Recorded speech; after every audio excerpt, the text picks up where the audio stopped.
Papua New Guinea প্রশান্ত মহাসাগরের একটি দ্বীপরাষ্ট্র। প্রথম বিশ্বযুদ্ধের সময় জার্মানির নিক থেকে অস্ট্রেলিয়া জার্মান নিউ গিনি অধিকার করে। ১৯৭৫ সালে এটি অস্ট্রেলিয়ার নিক থেকে স্বাধীনতা লাভ করে। পাপুয়া নিউ গিনির আয়তন ৪,৬২,১৪০ বর্গ কিলোমিটার। ২০১১ সালের আদমশুমারি অনুযায়ী মোট জনসংখ্যা ৭০,৫৯,৬৫৩ জন। জনসংখ্যা তুলনামূলক কম হলেও ওশেনিয়া মহাদেশের দেশটি প্রাকৃতিক সম্পদ আর পর্যটনে বেশ সমৃদ্ধ। পৃথিবীর অন্যতম প্রাকৃতিক আশ্চর্য রেইন ফরেস্ট আমাজন বেষ্টিত রাষ্ট্র পাপুয়া নিউ গিনি। পাহাড়, নদী আর গহীন জঙ্গলের স্বাদ পেতে দেশটিতে তাই পর্যটকদের ভিড় লেগেই থাকে। হিরিমোতু, টোকপিসিন ও ইংরেজি সরকারি ভাষা। এর মধ্যে টোকপিসিন সার্বজনীন ভাষা। দেশটিতে বর্তমানে ভাষার সংখ্যা প্রায় ৮২০। অবৈধ পথে অস্ট্রেলিয়ায় গিয়ে ধরা পড়লে ঠাঁই মিলবে পাপুয়া নিউ গিনিতে। গত বছর অস্ট্রেলীয় সরকার পাপুয়া নিউ গিনির সঙ্গে অভিবাসন বিষয়ক এ চুক্তি স্বাক্ষর করে। এই দেশের রাজধানীর পোর্ট মোসবি।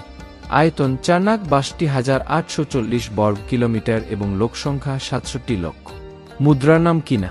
পাপুয়া নিউ গিনি হচ্ছে দক্ষিণ প্রশান্ত মহাসাগরীয় অঞ্চলের বৃহত্তম উন্নয়নশীল দেশ। নৌকায় করে যারা অস্ট্রেলিয়ায় প্রবেশের চেষ্টা করে আফগানিস্তান, শ্রীলঙ্কা, ইরাক ও ইরান এবং বিশেষ করে বাংলাদেশ থেকে আসা হাজারো মানুষ ধরা পড়লে তাদের নিয়ে যাওয়া হয় পাপুয়া নিউ গিনি দ্বীপে তৈরি করা ডিটেনশন ক্যাম্পে। পাপুয়া নিউ গিনি হচ্ছে চীনের সঙ্গে সর্বপ্রথম কূটনৈতিক সম্পর্ক প্রতিষ্ঠার প্রশান্ত মহাসাগরীয় দ্বীপ রাষ্ট্রের অন্যতম দেশ। কূটনৈতিক সম্পর্ক প্রতিষ্ঠার পর দুদেশের সম্পর্ক ধাপে ধাপে উন্নত হয়ে আসছে। দুদেশের সম্পর্কের উন্নয়ন কেবল দুদেশের জনগণের বাস্তব স্বার্থ বয়ে এনেছে তা নয়, বরং এশিয়া ও প্রশান্ত মহাসাগরীয় অঞ্চলের শান্তি, স্থিতিশীলতা ও সমৃদ্ধিও ত্বরান্বিত করেছে। পাপুয়া নিউ গিনি সংক্ষেপে পিএনজি। শত শত বাংলাদেশি যুবক শ্রমিকের স্বপ্নভঙ্গের নিঃশব্দের কান্না চলছে পাপুয়া নিউ গিনির বন্দি জীবনের চার দেয়ালের ভেতর। বাংলাদেশের প্রায় সমান আয়তনের পিএনজির জনসংখ্যা মাত্র ৮৫ লাখ। ১৯টি জেলা রয়েছে মাত্র দেশটিতে। পিএনজিতে বন্দি জীবনে বাংলাদেশি যুবক শ্রমিকদের উপর প্রায়শই চড়াও হয় সাদা জাতির বর্তমান অস্ট্রেলিয়ান ও কালো জাতির মূল অস্ট্রেলিয়ান অধিবাসীরা। এই দেশের শতকরা ১২ ভাগ লোক নাগরিক সুযোগ সুবিধা পায়। বাকি সবাই মোটামুটি আদিমবাসীদের মতো জীবন যাপন করে। এরা প্রায় সবাই বনে বা পাহাড়ে বসবাস করে। মাছ ধরা, বন জঙ্গল থেকে খাবার সংগ্রহ করে এদের জীবন চলে।